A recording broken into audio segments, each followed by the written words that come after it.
In an age of disconnected computers and fragmented information, where knowledge was locked away in digital filing cabinets, one mind envisioned a new kind of space, a universal, interconnected web where any piece of information could be linked to any other. This is the story of Sir Tim Berners-Lee, the man who didn't just invent a new technology, but gifted the World Wide Web to all of humanity. Born in London in 1955, Berners-Lee was destined for a life with computers. His parents were both early computer scientists, working on the first commercially built computer. He grew up surrounded by the logic of machines and the dream of what they could achieve. His journey would lead him to CERN, the European Organization for Nuclear Research in Switzerland, a sprawling campus filled with thousands of brilliant researchers. But Berners-Lee saw a fundamental problem. These scientists, despite being in the same place, stored their data on different, incompatible computers. Sharing and updating information was a chaotic nightmare. He saw the need for a system that could connect it all. In 1989, he submitted a proposal to his boss. It outlined a radical new system for information management using a concept called hypertext. His boss, Mike Sendall, famously scribbled on the cover, "Vague, but exciting." With that cautious green light, Berners-Lee began the quiet work of building the future.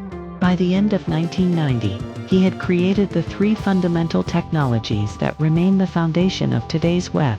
First, HTML, the hypertext markup language, the publishing format for the web. Second, the URI, or Uniform Resource Identifier, the unique address for each page of information, which we know as a URL.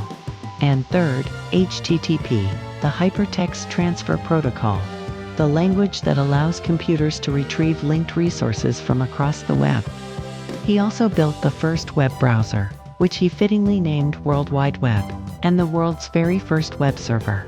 On this server, he hosted the first ever website, which went live in August 1991. Its purpose?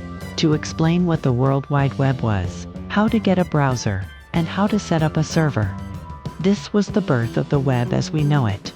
But the most important chapter of this story was yet to be written. Berners-Lee and CERN were faced with a monumental decision. Should they patent this world-changing invention and commercialize it? The temptation for immense profit was there. But Berners-Lee had a different vision. He saw the web not as a product to be sold, but as a public good, an open standard for all.